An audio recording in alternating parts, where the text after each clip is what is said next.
Tanah pertanian kita di Indonesia pada umumnya sudah mengalami kerusakan. Ada beberapa faktor yang menyebabkan tanah tersebut menjadi rusak. Di antaranya adalah pupuk kimia. Pemakaian pupuk kimia secara berlebih dapat merusak kesuburan tanah. Di antara kerusakan yang ditimbulkan adalah terjadinya pemadatan tanah.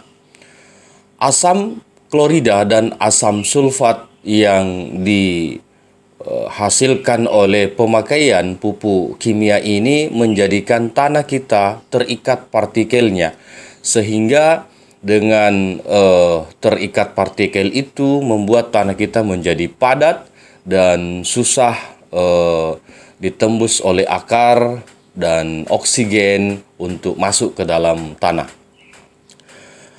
Pemakaian pupuk kimia ini sudah menjadi budaya yang dilakukan oleh para petani kita di Indonesia, yang pada akhirnya menjadi kebutuhan pokok di dalam melakukan budidaya tanaman apapun. Pemadatan tanah ini sangat menjadi faktor penentu rusaknya atau gagalnya tanaman kita, karena dengan tanah padat ini maka otomatis pertumbuhan vegetatif dan generatif tanaman menjadi tidak sempurna.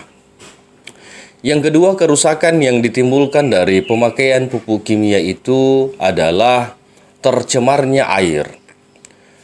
Unsur kimia atau residu amonia yang dihasilkan dari amonium dari pupuk kimia ini menyebabkan pencemaran di dalam tanah kita, sehingga air pun menjadi ikut tercemar.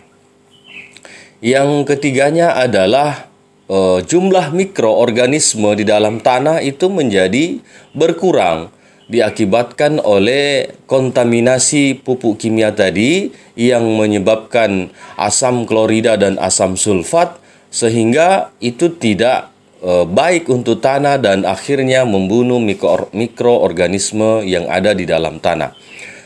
Ketika mikroorganisme di dalam tanah menjadi berkurang, maka otomatis kesuburan tanah juga akan menurun.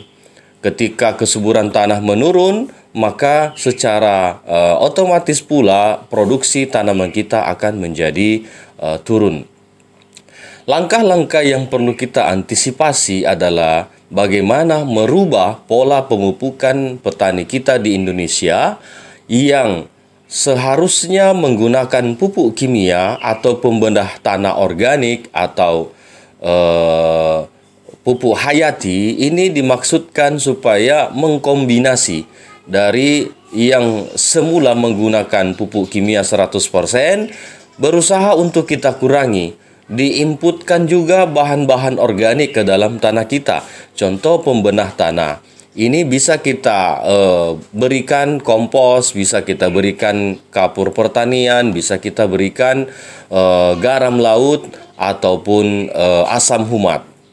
Yang keduanya dapat kita injek beberapa mikroba penting yang dapat menyuburkan tanah. Di antaranya ada bakteri rhizosfer dan beberapa jamur positif. Yang ketiganya adalah pupuk organik cair dan pupuk organik padat.